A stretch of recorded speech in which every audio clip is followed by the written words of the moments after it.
IDFC first bank ವತಿಯಿಂದ 2026-27ನೇ ಸಾಲಿನ ವಿದ್ಯಾರ್ಥಿ ವೇತನಕ್ಕಾಗಿ ಆನ್ಲೈನ್ ಮೂಲಕ ಅರ್ಜಿಗಳನ್ನು ಕರೆದಿದ್ದಾರೆ.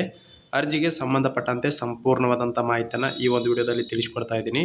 ದಯವಿಟ್ಟು ವಿಡಿಯೋನ ಪೂರ್ತಿಯಾಗಿ ವೀಕ್ಷಣೆ ಮಾಡಿರಿ ಮತ್ತು ಇದೇ ಮೊದಲ ಬಾರಿಗೆ ಯಾರಾದರೂ ನಮ್ಮ ಯೂಟ್ಯೂಬ್ ಚಾನಲ್ನ ನೋಡ್ತಾ ಇದ್ದರೆ ದಯವಿಟ್ಟು ಸಬ್ಸ್ಕ್ರೈಬ್ ಮಾಡ್ಕೊರಿ. ಈ ಒಂದು ವಿದ್ಯಾರ್ಥಿ ವೇತನಕ್ಕೆ ಅರ್ಜಿ ಸಲ್ಲಿಸಿ ಆಯ್ಕೆಯಾದಂಥ ವಿದ್ಯಾರ್ಥಿಗಳಿಗೆ 2 ಲಕ್ಷದವರೆಗೂ ಕೂಡ ವಿದ್ಯಾರ್ಥಿ ವೇತನವನ್ನು ನೀಡ್ತಾ ಇದ್ದಾರೆ. ಅಂದರೆ 2 ಲಕ್ಷ ರೂಪಾಯಿಗಳ ನಿಶ್ಚಿತ ವಿದ್ಯಾರ್ಥಿ ವೇತನ ಸಿಗ್ತಾ ಇದೆ.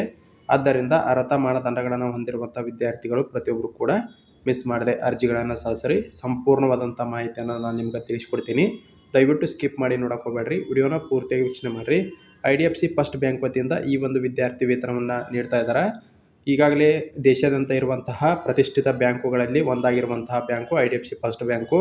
ಈ ಒಂದು ವಿದ್ಯಾರ್ಥಿ ವೇತನವನ್ನು ಕೇವಲ MBA ಓದುತ್ತಿರುವಂಥ ವಿದ್ಯಾರ್ಥಿಗಳಿಗೆ ಮಾತ್ರ ನೀಡ್ತಾ ಇದ್ದಾರೆ. ಯಾರೆಲ್ಲ MBA ಓದ್ತಾ ಇದ್ದೀರಿ ಅಂತಹ ವಿದ್ಯಾರ್ಥಿಗಳು ಈ ಒಂದು ವಿದ್ಯಾರ್ಥಿ ವೇತನಕ್ಕೆ ಅರ್ಜಿಗಳನ್ನು ಸಲ್ಲಿಸಬಹುದು. ಈಗಾಗಲೇ ಅರ್ಜಿಗಳು ಪ್ರಾರಂಭವಾಗಿದ್ದು ಅರ್ಜಿ ಸಲ್ಲಿಸಲು ಕೊನೆಯ ದಿನಾಂಕ ಜುಲೈ 8, 2026 ಕೊನೆಯ ದಿನ ಆಗಿರುತ್ತೆ. ಇನ್ನು ಅರ್ಹತಾ ಮಾನದಂಡಗಳ ಬಗ್ಗೆ ನೋಡೋದಾದ್ರೆ ಭಾರತೀಯ ಪ್ರಜೆಗಳಾಗಿರಬೇಕು. ವಿದ್ಯಾರ್ಥಿಗಳು 2 ವರ್ಷಗಳ ಪೂರ್ಣ ಸಮಯದ MBA ಕಾರ್ಯಕ್ರಮದ ಮೊದಲ ವರ್ಷ ಅಥವಾ 2026 ತರಗತಿಗೆ ಸಮಾನವಾದ ಕೋರ್ಸಿಗೆ ದಾಖಲಾಗಿರಬೇಕಾಗತ್ತೆ. ಅಂದರೆ MBA ಮೊದಲ ವರ್ಷ, ಈ ವರ್ಷ ಮೊದಲ ವರ್ಷ ಓದುತ್ತಿರುವಂತಹ ವಿದ್ಯಾರ್ಥಿಗಳು ಅರ್ಜಿಗಳನ್ನು ಸಲ್ಲಿಸಬಹುದು. ಅರ್ಜಿದಾರರು ಲಗತ್ತಿಸಲಾದ ದಾಖಲೆಯಲ್ಲಿ ಪಟ್ಟಿ ಮಾಡಲಾದ MBA ಕಾಲೇಜುಗಳಲ್ಲಿ ಒಂದಕ್ಕೆ ದಾಖಲಾಗಿರಬೇಕು ಅಂತ ಹೇಳಿದ್ದಾರೆ. ಅಂದರೆ ಅವರು ಕೆಲವೊಂದಿಷ್ಟು ಕಾಲೇಜುಗಳ ಲಿಸ್ಟ್ ಮಾಡಿದ್ದಾರೆ. ಆ ಲಿಸ್ಟಲ್ಲಿ ನಿಮ್ಮ ಕಾಲೇಜ್ ಇತ್ತಂದ್ರೆ ಮಾತ್ರ ನೀವು ಈ ಒಂದು ವಿದ್ಯಾರ್ಥಿ ವೇತನಕ್ಕೆ ಅರ್ಜಿಗಳನ್ನು ಸಲ್ಲಿಸ್ಬೋದು. ಇಲ್ಲಿ ಕ್ಲಿಕ್ ಮಾಡಿಕೊಂಡು ನೀವು ನಿಮ್ಮ ಕಾಲೇಜ್ ಆ ಲಿಸ್ಟಲ್ಲಿ ಇದೆ ಇಲ್ವಾ ಎಂಬುದನ್ನು ಚೆಕ್ ಮಾಡ್ಕೊರಿ. ಹಾಗೆ ಕುಟುಂಬದ ವಾರ್ಷಿಕ ಆದಾಯವು 6 ಲಕ್ಷಕ್ಕಿಂತ ಕಡಿಮೆ ಇರಬೇಕು. ಜೊತೆಗೆ ಅರ್ಜಿದಾರರು ತಮ್ಮ ಆಧಾರ್ ಸಂಖ್ಯೆಗೆ ಲಿಂಕ್ ಮಾಡಲಾದ ಮಾನ್ಯವಾದ ಮೊಬೈಲ್ ಸಂಖ್ಯೆಯನ್ನು ಹೊಂದಿರಬೇಕಾಗತ್ತೆ. ಅಂದರೆ ಆಧಾರ್ ಕಾರ್ಡ್ಗೆ ಕಡ್ಡಾಯವಾಗಿ ಮೊಬೈಲ್ ನಂಬರ್ ಲಿಂಕ್ ಇರಬೇಕು. ಜೊತೆಗೆ ಮೊಬೈಲ್ ನಂಬರು ಚಾಲ್ತಿಯಲ್ಲಿ ಇರಬೇಕಾಗತ್ತೆ. ಗಳಿಸುವ ಸದಸ್ಯರು IDFC ಫಸ್ಟ್ ಬ್ಯಾಂಕ್ನ ಉದ್ಯೋಗಿಯಾಗಿರಬಾರ್ದು. ಅಂದರೆ ನಿಮ್ಮ ಕುಟುಂಬದ ಸದಸ್ಯರು IDFC ಫಸ್ಟ್ ಬ್ಯಾಂಕ್ನಲ್ಲಿ ಏನಾದರೂ ಕೆಲಸ ಮಾಡ್ತಾ ಇದ್ದರೆ ನಿಮಗೆ ಈ ಒಂದು ವಿದ್ಯಾರ್ಥಿ ವೇತನದ ಪ್ರಯೋಜನವನ್ನು ಅವರು ನೀಡ್ತಾ ಇಲ್ಲ. ಬೇರೆ ಎಲ್ಲ ವಿದ್ಯಾರ್ಥಿಗಳು ಕೂಡ ಅರ್ಜಿಗಳನ್ನು ಸಲ್ಲಿಸಬಹುದು. ಇನ್ನು ಎಷ್ಟು ವಿದ್ಯಾರ್ಥಿ ವೇತನವನ್ನು ನೀಡ್ತಾ ಇದ್ದಾರೆ ಅಂತ ನೋಡೋದಾದರೆ ಆಯ್ಕೆಯಾದ MBA ವಿದ್ಯಾರ್ಥಿಗಳಿಗೆ 2 ವರ್ಷಗಳ ಪೂರ್ಣಾವಧಿ MBA ಅಧ್ಯಯನಕ್ಕಾಗಿ 2 ಲಕ್ಷ ವಿದ್ಯಾರ್ಥಿ ವೇತನ ಮೊತ್ತವನ್ನು ನೀಡಲಾಗುತ್ತದೆ. ವಾರ್ಷಿಕವಾಗಿ 1 ಲಕ್ಷ ನಿಯಮಗಳು ಮತ್ತು ಷರತ್ತುಗಳಿಗೆ ಒಳಪಟ್ಟಿರುತ್ತದೆ ಅಂತ ಹೇಳಿದ್ದಾರೆ. ಅಂದರೆ 2 ವರ್ಷಗಳವರೆಗೂ ಕೂಡ ಸ್ಕಾಲರ್ಶಿಪ್ ಅಮೌಂಟನ್ನು ನೀಡ್ತಾರೆ.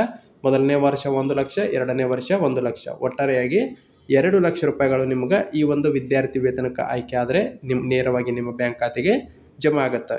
ಇನ್ನು ಬೇಕಾಗುವಂಥ ದಾಖಲಾತಿಗಳು ಏನೇನಂದ್ರೆ ಇಲ್ಲಿ ಅರ್ಜಿ ಫಾರ್ಮ್ ಬೇಕಾಗತ್ತೆ. ಹಾಗೆ ಪ್ರವೇಶ ಪ್ರಮಾಣ ಬೇಕಾಗತ್ತೆ. ಅಂದರೆ ಪ್ರವೇಶ ಪುರಾವೆ ಏನಾದರೂ ಬೇಕಾಗತ್ತೆ. ಪ್ರವೇಶ ಪ್ರಮಾಣ ಪತ್ರ ಆಗಿರ್ಬೋದು, ಹಾಗೆ ಶುಲ್ಕ ರಸೀದಿ ಆಗಿರ್ಬೋದು, ಈ ರೀತಿ ಕಾಲೇಜ್ ದಾಖಲಾತಿ ಬೇಕಾಗತ್ತೆ. ಜೊತೆಗೆ 10ನೇ ತರಗತಿ ಅಂಕಪಟ್ಟಿ ಬೇಕಾಗತ್ತೆ. ಆದಾಯ ಪ್ರಮಾಣ ಪತ್ರ ಬೇಕಾಗತ್ತೆ. ಅಂಗವಿಕಲರಿದ್ದರೆ ಅಂಗವಿಕಲತೆ ಪ್ರಮಾಣ ಪತ್ರ.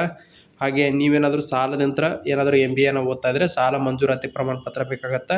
ಹಾಗೆ ಏನಾದರೂ ಆದಾಯವನ್ನು ಗಳಿಸುವ ಸದಸ್ಯರು ಸಾವನ್ನಪ್ಪಿದ್ರೆ ಅವರ ಮರಣ ಪ್ರಮಾಣ ಪತ್ರ ಬೇಕಾಗತ್ತೆ.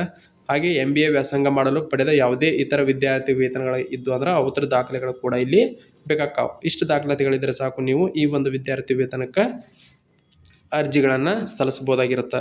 ಯಾವ ರೀತಿಯಾಗಿ ಅರ್ಜಿ ಸಲ್ಲಿಸೋದು ಅಂತ ಮೊದಲಿಗೆ ಅದನ್ನು ನೋಡೋಕ್ಕಿಂತ ಮೊದಲು ಆಯ್ಕೆ ವಿಧಾನ ಯಾವ ರೀತಿಯಾಗಿರುತ್ತೆ ಅಂತ ನೋಡೋದಾದ್ರೆ ನಿಮ್ಮನ್ನು ಯಾವ ರೀತಿ ಆಯ್ಕೆ ಮಾಡ್ತಾರೆ ಅಂದ್ರೆ ನಿಮ್ಮ ಆರ್ಥಿಕ ಸ್ಥಿತಿಗತಿಗಳ ಆಧಾರದ ಮೇಲೆ ನೇರವಾಗಿ ಆಯ್ಕೆ ಮಾಡ್ತಾರೆ. ನೆಕ್ಸ್ಟ್ ಇಂಟರ್ವ್ಯೂ ಇರುತ್ತೆ. ಇಂಟರ್ವ್ಯೂ ಆದಮೇಲೆ ಫೈನಲ್ ನಿಮ್ಮನ್ನು ಸೆಲೆಕ್ಷನ್ ಮಾಡ್ತಾರೆ.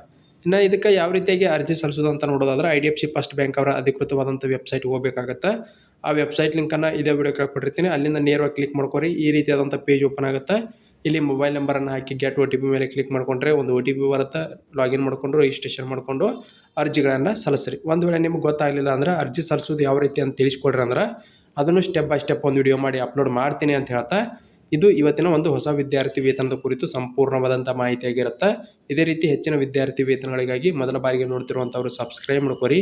ಹಾಗೆ ಈ ವಿಡಿಯೋನ MBA ಓದ್ತಿರುವಂಥ ವಿದ್ಯಾರ್ಥಿಗಳಿಗೆ ಶೇರ್ ಮಾಡಿರಿ ಅಂತ ಹೇಳ್ತಾ ಈ ವಿಡಿಯೋನ ಇಲ್ಲಿಗೆ ಮುಗಿಸ್ತಾ ಇದ್ದೀನಿ.